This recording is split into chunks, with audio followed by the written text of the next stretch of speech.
Hello, everyone, and welcome to another riveting episode as the skeleton key turns. Today, we're digging up places that we shouldn't dig up, or should we? We're also digging up other secrets that we probably shouldn't dig up. But don't worry, we're giving it a proper funeral and a proper send off. No, we're not sending you on a Viking pyre, listeners. We're sending you on a beautiful, beautiful way to your destination of the afterlife, whether that be cremation, which is one of my favorites, or burial, which is another one of my favorites, or green burial. But we're not talking about the burial process. No, we're not funeral directors. No, we're not morticians. Today is all about the cemeteries.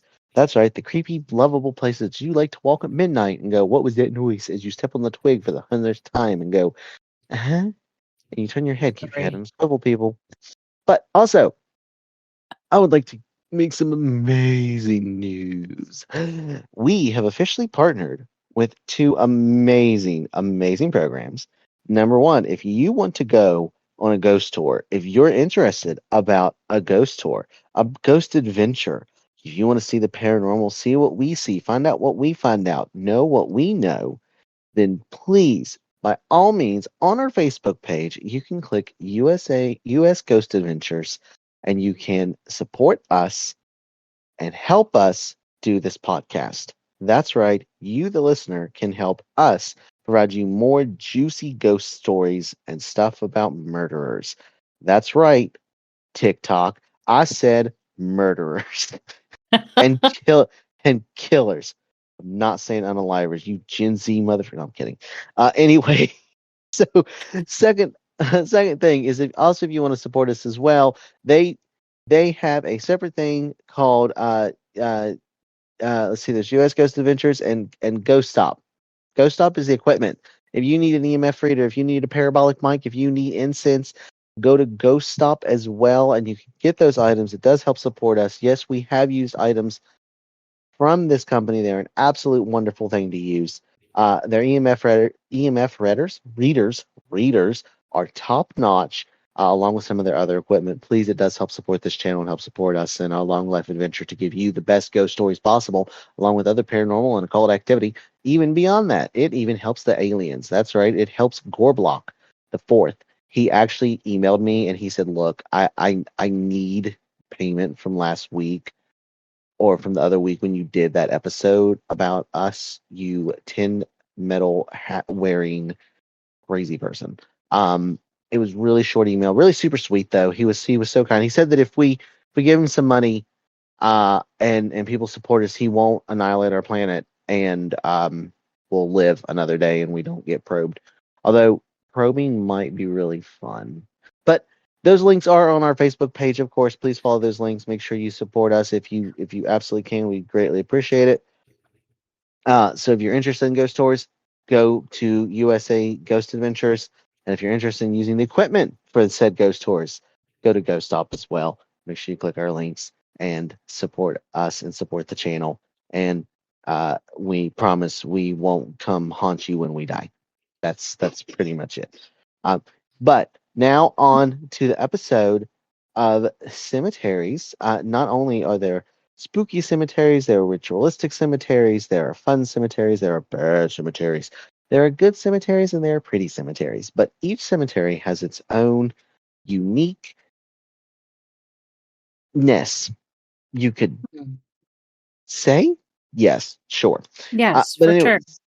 yeah, see? Okay, so on that note, I'm going to go ahead and let the lovely Christina go first, as always, and take it away. All right. So today I want to go deep into the heart of Illinois to a site renowned for its spectral legends and mysterious history. So, who's heard of Bachelor's Grove Cemetery? So, before we get into the scary stuff, though, I want to start with the big picture. What was it like? What was going on there? Who were the people that lived there? So,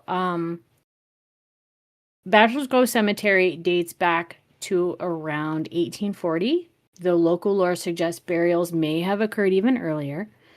It was originally a modest family cemetery that served a growing community of settlers attracted by the rich farmland and peaceful woodlands of Cook County in Illinois, just south of Chicago. The cemetery's name is believed to have originated from a group of unmarried men, bachelors, who settled in the area, lending their title to the grove and the burial ground itself. But that name is still debated, so not 100% sure on that.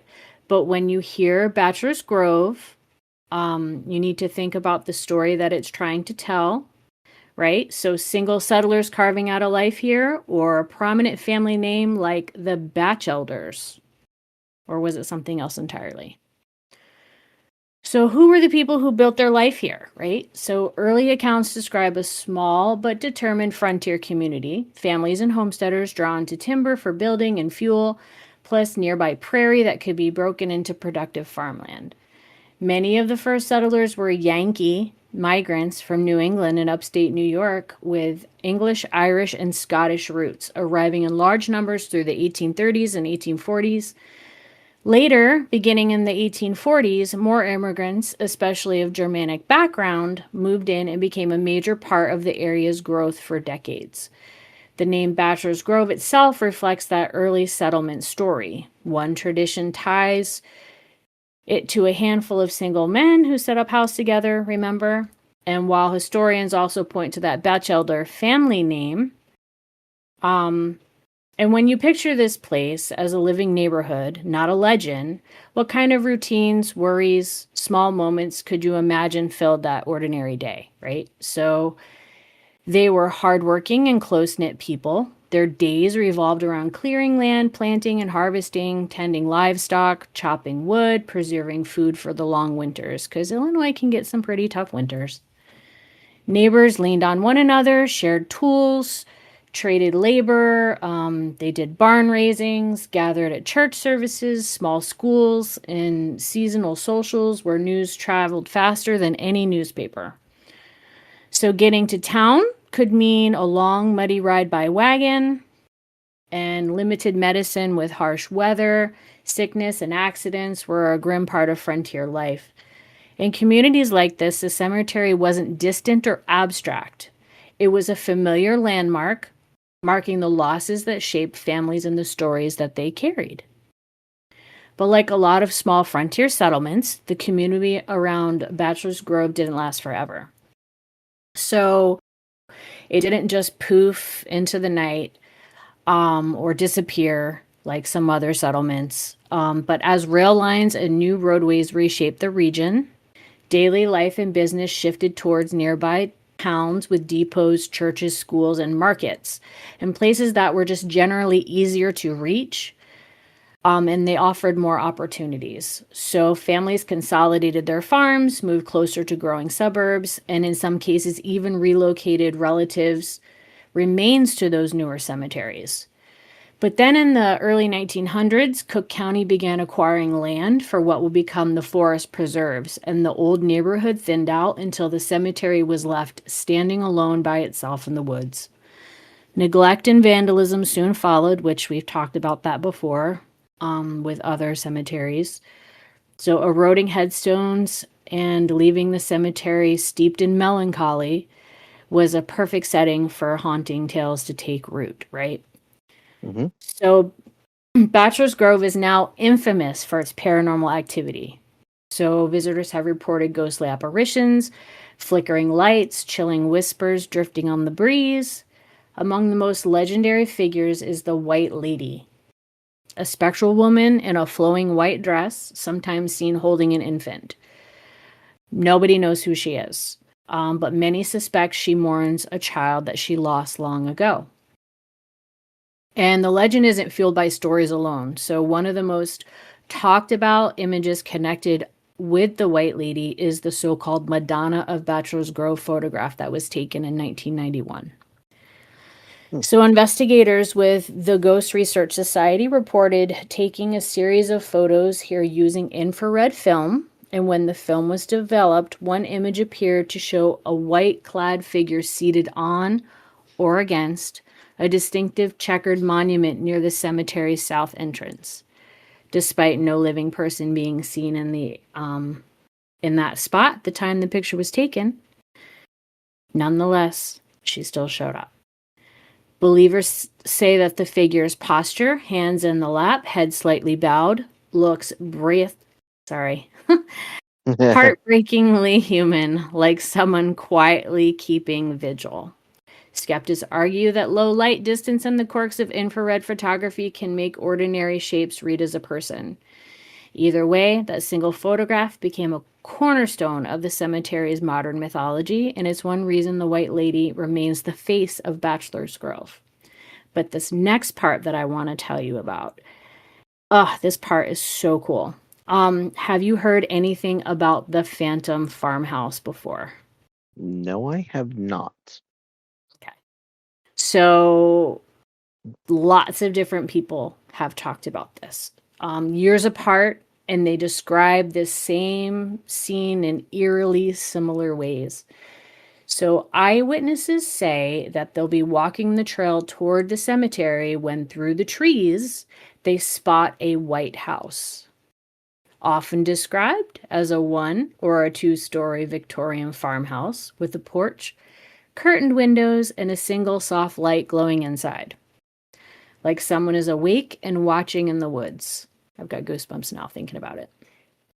Some claim they can even make out straight lines where a driveway should be, or the suggestion of steps leading up to a porch. Little normal details that make the site feel grounded and real.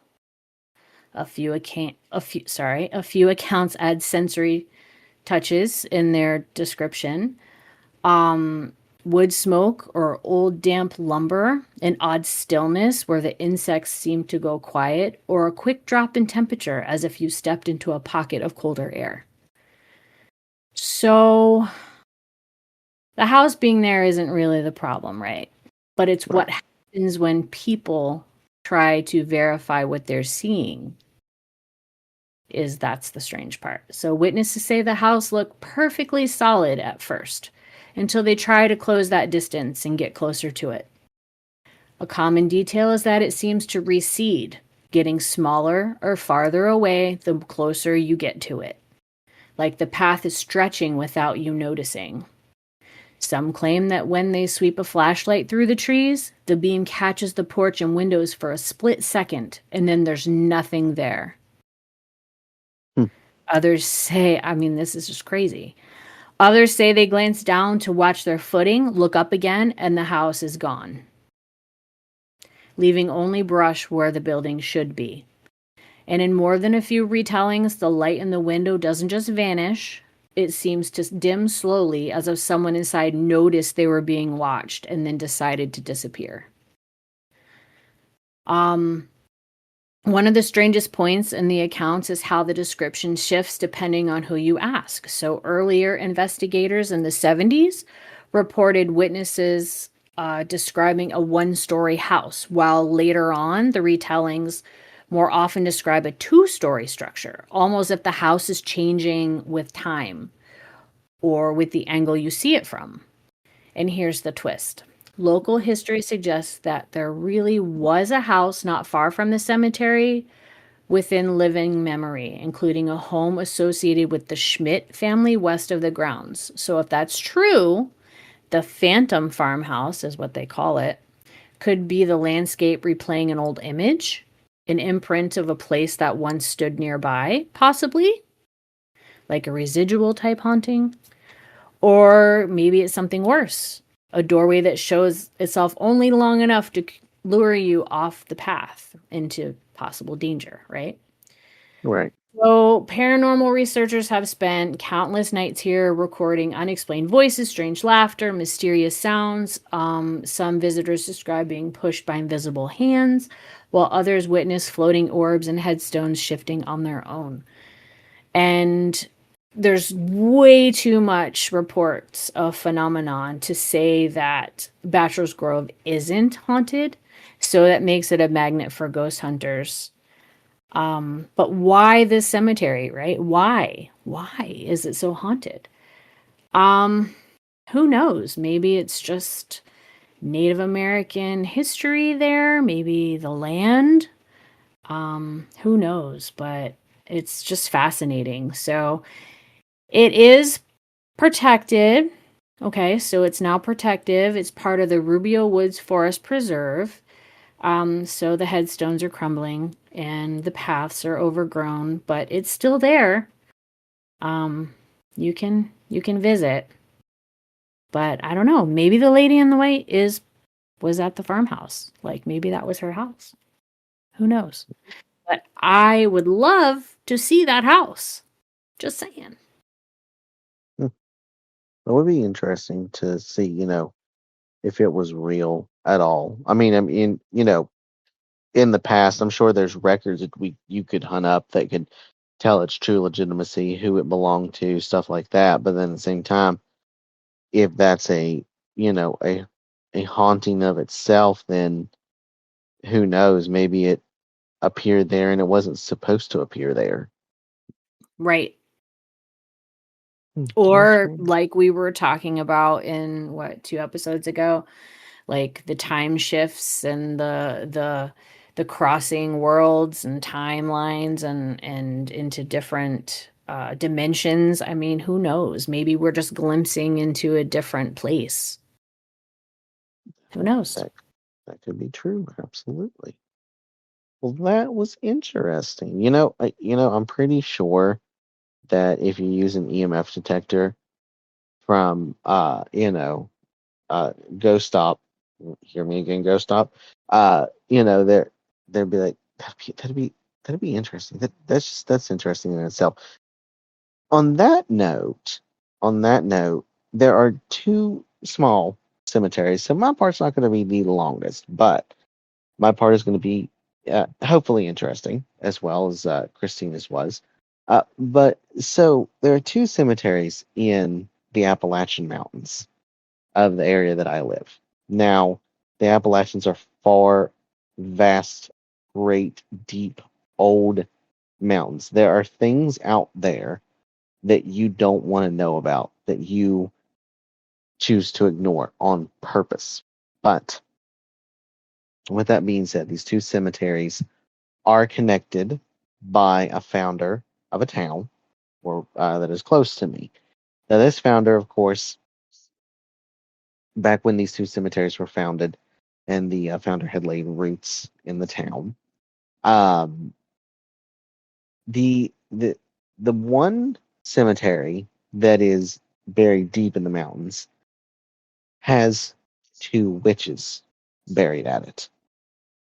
Oh. Two witches are buried at the cemetery because the founder believed that there were two people in this town that caused a lot of chaos and that caused a lot of uproar. And these two witches haunt one of the cemeteries. And they haunt it by creating almost like a permanent fog or mist. Even on the clearest day, the Ooh. clearest night, you will see a fog roll over the cemetery.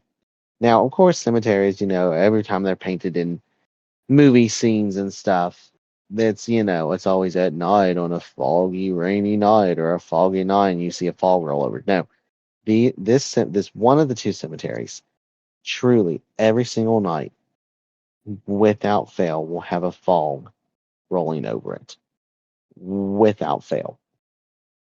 But locals, including myself, have we've seen apparitions, we've seen and heard um, things that we shouldn't hear, but these were two very, very powerful witches buried in this one cemetery. And the legend goes that, and of course, because it is a legend, right, and everyone wants to spook everyone, but the legend goes that on the night before Halloween, the prior night, you can go to said cemetery, and if you are a practitioner of magic, you don't have to be Wiccan pagan, just someone who practices magic.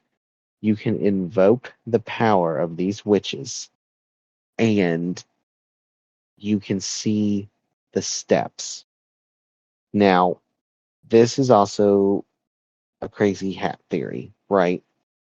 So it goes hand in hand. But you see steps, and us locals call it the steps. These steps, you can only see them. You can't touch them. You can't climb them. You can't get near them. But it invokes the spirits of the graveyard, and it wakes up. It wakes the spirits up essentially, and it's a powerful thing. You can invoke the power, and you can see the steps, and you can see the spirits that go up the steps, and you can see the ones that fall off. It's really freaking creepy. I personally have never seen the steps, but I have felt the presence of the witches. I've felt the presence of their powers, and they are not the kindest. They're a little bit malevolent, so they're also protective of their burial site because they have no headstones. These two witches have no headstones, as to no indication of where they're buried. But you can kind of get an idea where they're buried because it's the only place that grass is actively looking healthy. The rest of the cemetery is dry patches and dirt, of course, and so but where they're supposedly buried, where everyone thinks they're buried at, it is a healthy, luscious grass with a beautiful tree growing in it, supposedly near their grave. So I find that a little odd, but Yeah, that but is go honestly, ahead. I don't, if you think about it, because maybe they're not malevolent. Maybe they were beautiful people who were just treated poorly because they were misunderstood. And that very well could be, and You they're in a know? town where they weren't respected, right? And they were I, there's several different, families say they were killed several different ways. Some say they were hung, so others say they Mhm. were burned. Some say they were put in the first retort in my county, which my county actually does not have a retort anymore. We used to at one point. So some say they were cremated. Others say they were shot in like a firing squad style. Others say they were put on the train tracks and ran over on purpose. And then their body pieces were picked up and then buried. So I mean, there's several different ways people say, these witches were killed, but Mhm. everyone actively agrees they were witches. Actively agrees. Okay. Um, but the energy you get off of them is it's like they're still bitter, which rightfully so. You're gonna kill Right. someone, you're gonna be fucking bitter. So it's Right. it's not a harmful energy, but it's an interesting one that you just kind of can't shake. Like once you get near the spot, you're like, ooh, you kind of get cold chills and stuff. But it's Okay. the only part of the cemetery that is growing anything. So that tells you something about their spirit, about who they Right. are. They're protecting, they're preserving their land, they're taking care of, back to the earth as they go. So it's Mhm. beautiful in a sense that they're creating something and have created something over the years. The second cemetery is known for the howling. So the second cemetery is on behind a house on a road that I grew up on. And this cemetery is another one of the founders' cemeteries. Um, but this cemetery in particular tends to Now, we don't have coyotes. Let me preface that. We don't have coyotes in this area, right? At least because it's a very populated area. But this one cemetery tends to make it sound like there's always coyotes back there, and there's howling and constant. Like the house that was built in front of the cemetery, I think disturbed an unmarked grave or multiple graves because this house, there are several people who have lived in it over the years since it was built in 2006, 2007, something like that. No, it was built before that. It was built in 2003, 2002. I think it's when it was built. It was built quite early, on in the 2000s.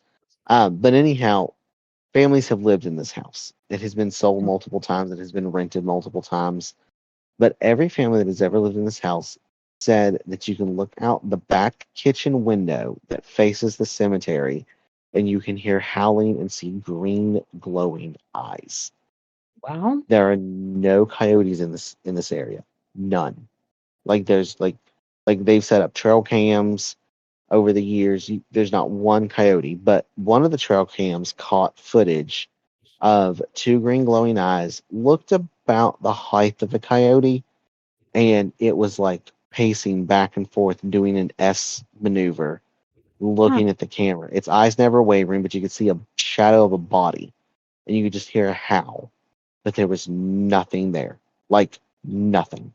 And as quickly as it happened, it vanished. This cemetery, where I'm not sure on the full details, other than a lot of hunters are buried at this cemetery. A lot of like families who would hunt for food or who would, you know, live an active lifestyle are buried at this cemetery. And but this one only has 13 plots. That's Oh. it. 13. And it was not meant to hold 13. It was only meant to hold 10. But some family members of said founder said we needed a place to be buried. We don't want to be buried at the other cemetery. We want to be buried here because the place where I grew up on the road, it used to be this beautiful, there only used to be like three or four houses when I was growing up.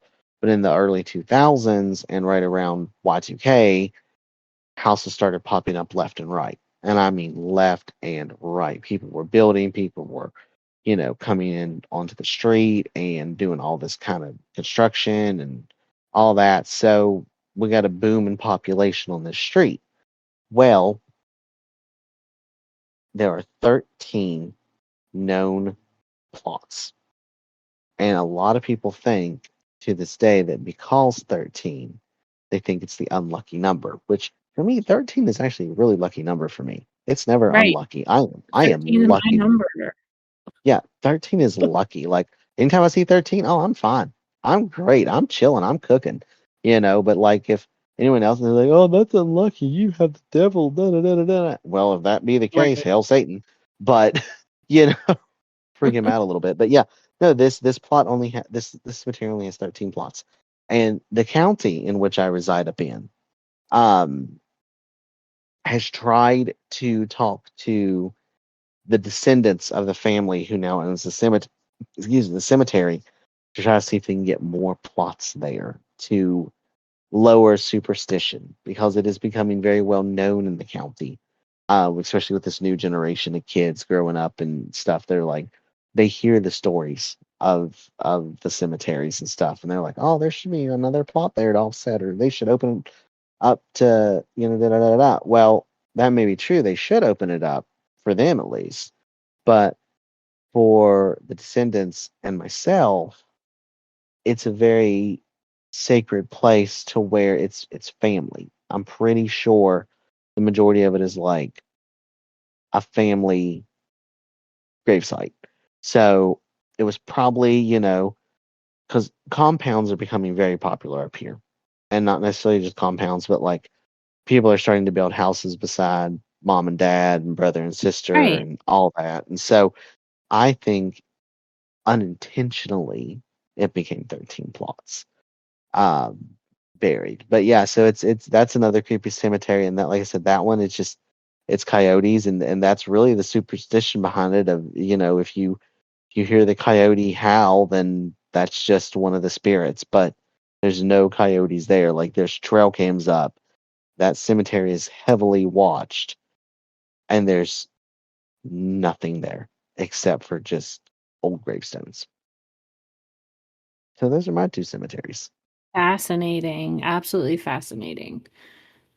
Um, so it's the day before Halloween that we're supposed to be able to go to the cemetery? Yes, day before Halloween. So essentially, so there's the 30th, right? So you have to be. Well, you shouldn't have to be like there's no set time, but I have personally went there at midnight when it turned the 30th. So like Mhm. 12 a.m. I went there, arrived on the 29th that evening, got my stuff set up, and did my little ritual on at 12 a.m. and to 12 a.m. to 3 a.m. That's when you could feel things, you could hear voices, you could see the fog. You can actually physically see the fog rolling in. Like it's the creepiest thing. There's nowhere else that has fog but this bigger cemetery. It's the Wow. weirdest thing. Like nowhere else around you. But you step outside, clear as day. Clear as day. But you go inside the cemetery, fog. And it's like it literally contains itself inside the gates. That's weird. Is it in like a depression? Like, is it lower It's up ground, on a higher hill. ground? It's up on a Oh, hill. hmm. Yeah. It's up on a hill. And like the hill overlooks part of the wooded area around it. And it's just it's a beautiful cemetery, but it's weird. It sounds gorgeous. It is. It's very pretty. But yeah, so Yes, it's that is absolutely gorgeous. Maybe, maybe we can make plans for that this year. oh absolutely. I mean I have it, you know, I have it mapped out. Um because, why not? It's what I do. But yeah, so that's something that we could definitely explore. But yeah. Fantastic. So that's my cemeteries, and of course we got your cemeteries and everything, or cemetery. Yeah. Um, but yes, I hope you all have enjoyed this. This is a rather short episode. Not saying that all of our episodes are going to be 45 minutes to an hour long, but it's a good one. It's definitely got some meat to it. But if any of you all, like I said, want to support us, please click our link on our Facebook page for US Ghost Adventures and Ghost Stop. Remember, they each do their own different thing. You can go on a ghost tour through US Ghost Adventures, and you can get your equipment through Ghost Stop. But yet again, thank you again for listening. We hope that you have enjoyed this episode, albeit short but informative. And tune in next time for As the Skeleton Key Turns. Wow, what is this? Has this turned into like as the world turns? This is not Days of Our Lives, people. We are not a soap opera drama podcast, although that would be kind of weird. It's like the ghost of Anne Boleyn come out and be like, I have never done a da da da. It's like, shut up, Anne. But anyway, thank you again for tuning in. My name, of course, is Gray, and I'm out. And as always, I am joined by the lovely Christina. We hope that you have had a wonderful listening experience. Please check us out on YouTube, TikTok, Spotify, of course, as you're listening. Don't forget to like, comment, share, and subscribe to our podcast if you want to keep up to date with us. Don't forget, please interact with us on our Facebook, on our YouTube, and everything else. Um, so yeah, so that is kind of where we end. And yet again, thank you again, and have a wonderful night. Bye Good night. bye.